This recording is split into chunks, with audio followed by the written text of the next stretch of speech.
When is the last time you disappointed someone and didn't immediately try to fix it? When is the last time you made a choice that was right for you, knowing it would be wrong for them, and you held your ground anyway? If you can't answer that, stay right here with me, because that inability to disappoint people, that is self-abandonment. And most of us don't even know we're doing it. We think we're being loving. We think we're being generous. But when being good to everybody else consistently requires being unkind to yourself, that is not a virtue. That is a wound. This series, we are going all the way to the root because you have been holding everyone together for long enough. It is time to come home to yourself. Pulled out a new journal from the girl I used to be. Before the heartbreak, before the loss, before I lost my peace. She used to sing out loud and didn't care who heard the sound. She used to dream so big, didn't know what let down meant, yeah. Somewhere in the middle of the loving and the losing, I forgot the girl I was. I spent my whole time choosing everybody else, choosing what they needed from me. Baby, I've been going back. I need to find the girl that I used to be. My roots, they run deeper than the hurt, deeper than the crying, deeper than the dirt. My roots, they remember who I am before the war got in and rearranged my plans. I'm going back to my roots.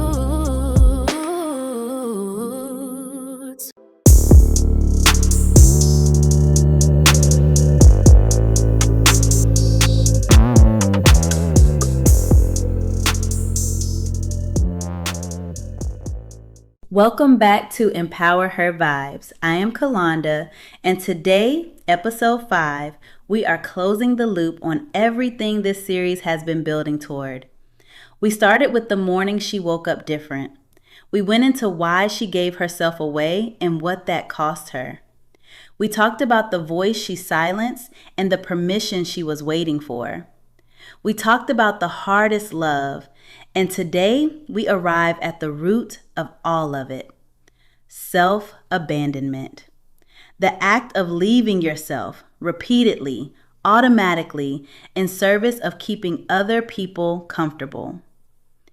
This is the episode I needed most, because you can do the mirror work and the journaling and the affirmations, but until you address this specific pattern, the center will not hold. Today, we are going to talk about how.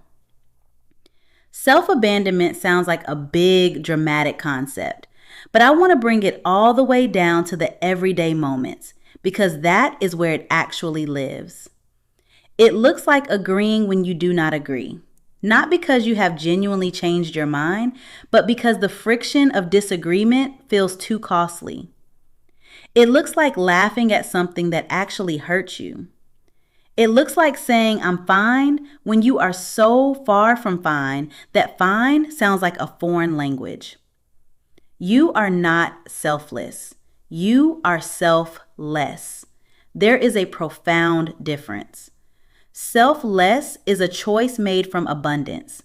Selfless is an absence, the result of having given yourself away for so long that you have forgotten there was a self to start with.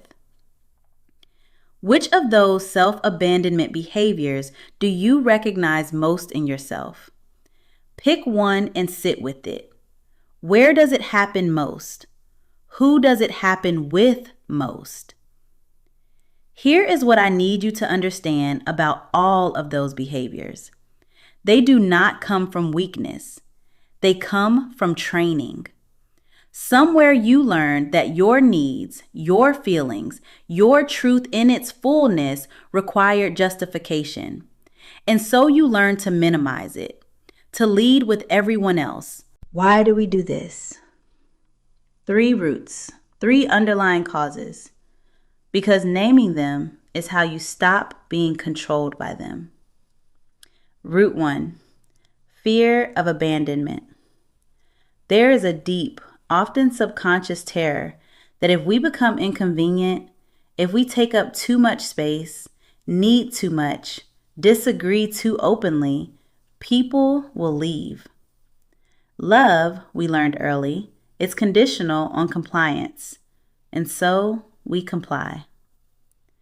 The tragedy is that the strategy backfires.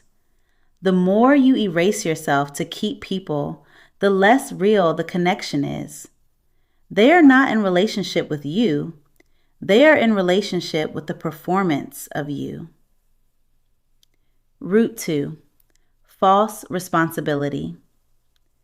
We have absorbed the belief that we are responsible for the emotional states of the people around us. If someone is upset, it is connected to us. If someone is uncomfortable, it is our job to fix it. Their feelings are real. They are not always your responsibility. Root 3. Identity entanglement. Being the one who holds everything together has become so central to our identity that we do not know who we are without it. The role is not protecting you. It is protecting you from the vulnerability of being truly known. And the cost of that protection is everything. Which root resonates most with you right now? Sit with the one that made you inhale sharply when you heard it. Their discomfort is not your emergency. Their discomfort is not your emergency. This is the belief that, when you truly integrate it, ends the pattern of self-abandonment. Because the pattern runs on a faulty equation. Their discomfort equals my responsibility equals I must act immediately to resolve it. You have been running that equation so automatically for so long that it feels like truth. It is not truth. It is programming, and it can be reprogrammed. Other people's feelings are real. They matter, but they are not always yours to fix.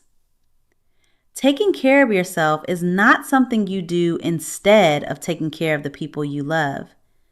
It is how you take care of the people you love, with something real left to give. You are the only constant in your own life. Every other person comes and goes. The only person who will be there for every single chapter is you. Act accordingly. Treat yourself accordingly. Choose yourself accordingly. Let's get right to it. Tool 1, the pause protocol. Every time you feel the automatic reflex to accommodate, to apologize, to fold, before you do anything, pause. 10 seconds minimum. In those 10 seconds, ask yourself 3 questions. 1, what do I actually want here? 2, what does honoring myself look like in this specific moment? 3, if I do what I am about to do, will I respect myself afterward? That 10-second pause is where your agency lives. Tool 2, the weekly self-check-in. Every Sunday, 10 minutes alone. 4 questions. Write the answers down. Where did I abandon myself this week? Where did I choose myself this week? What do I need that I have not been giving myself? What is one thing I will do differently next week? This check-in keeps the pattern visible and builds evidence of your own growth. Tool 3, the declaration. Find a moment this week where you are alone and say these words out loud slowly. I will never abandon myself again. Not to keep the peace, not to keep people who cannot hold the real me, not to earn love that should never have been conditional. I choose myself fully, consistently, starting now. Say it until the words stop feeling like a script and start feeling like a promise, because that is what they are. We are not waiting to be healed before we show up. We are showing up as the healing. The journey is not the obstacle. The journey is the whole point. You have been doing the work, even when nobody was watching, even when it was quiet, even when you felt like you were getting nowhere. I see you. I am you. And I am so honored that you let me be a part of this season of your becoming.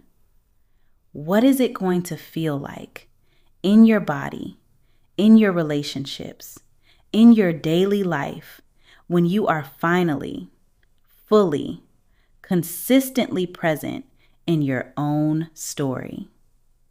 I will never abandon myself again. I hope now you will not either. I am Kalonda. This is EmpowerHer Vibes. Leave a review. Share the series with every woman in your life who needs it.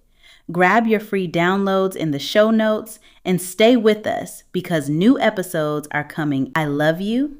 I will see you next week.